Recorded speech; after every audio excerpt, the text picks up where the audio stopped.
Malayalam Bible ക്വിസിലേക്ക് ഹാർദവമായി സ്വാഗതം. Welcome to Malayalam Bible quiz from the book of എക്ലക്ടേസിസ്.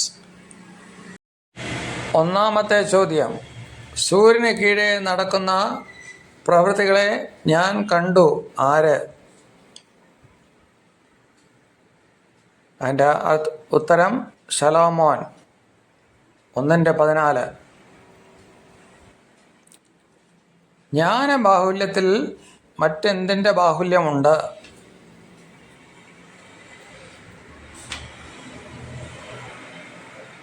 വ്യസനബാഹുല്യം. 1:18 സഭാപ്രസംഗി. മൂന്നാമത്തെ ചോദ്യം: എൻ്റെ കണ്ണാഗ്രഹിച്ചൊന്നും ഞാനതിന് നിശ്ചയിച്ചില്ല, ആരാണ് ഈ ഞാൻ? അത് ശലോമോൻ അല്ലെങ്കിൽ സഭാപ്രസംഗി. 2:10 എഴുതിയിരിക്കുന്നു.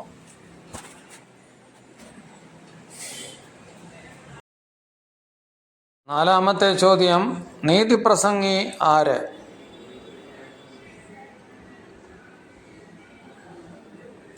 അതിൻ്റെ ഉത്തരം നോഹ. 2 പത്രോസ് 2:5. അഞ്ചാമത്തെ ചോദ്യം: നിന്റെ വാക്ക് എങ്ങനെയുള്ളതായിരിക്കണമെന്നാണ് സഭാപ്രസംഗി പറയുന്നത്? ചുരുക്കമായിരിക്കട്ടെ.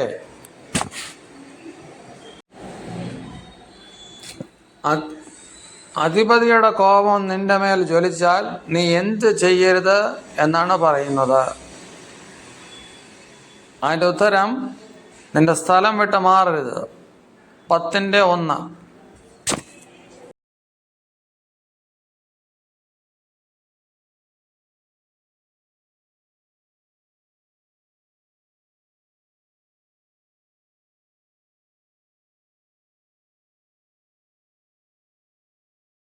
രണ്ടാമത്തെ ചോദ്യം: ചത്ത സിംഹത്തേക്കാൾ ഏതാണ് നല്ലത്? അതിൻ്റെ ഉത്തരം ജീവനുള്ള നായി.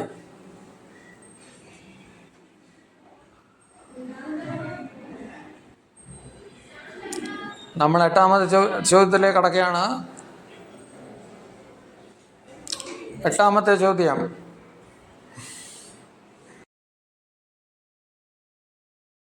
ചോദ്യം: വീട് ചോരാൻ കാരണമെന്ത്?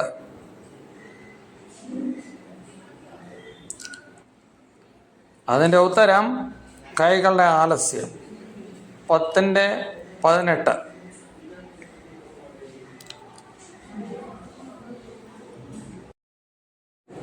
അടുത്തത് നമ്മൾ 9ാമത്തെ ചോദ്യത്തിലേക്ക് കടക്കുകയാണ്. നേരുള്ളവനായി മനുഷ്യനെ ദൈവം സൃഷ്ടിച്ചു, പക്ഷേ അവന് ഇന്ന് എന്താണ് അന്വേഷിക്കുന്നത്? നേരുള്ളവനായി സൃഷ്ടിച്ച മനുഷ്യന് ഇന്ന് എന്താണ് അന്വേഷിക്കുന്നത്? അതിൻ്റെ ഉത്തരം അവൻ സൂത്രങ്ങളെ അന്വേഷിച്ച് വരുന്നു. 9:29. അതിവേഗത്തിൽ എന്ത് ചെയ്യരുതെന്നാണ് സഭാപ്രസംഗി പറയുന്നത്? അതിൻ്റെ ഉത്തരം പറയരുത്.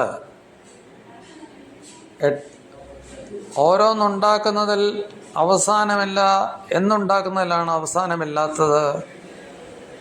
അതിൻ്റെ ഉത്തരം പുസ്തകങ്ങൾ. 11:12. രാവിലെ നീ വിത്ത് വിതയ്ക്കുക, വൈകുന്നേരം നിന്റെ കൈ എന്ത് ചെയ്യരുതെന്നാണ് പറയുന്നത്? നിന്റെ കൈ ഇളച്ചിരിക്കരുത്.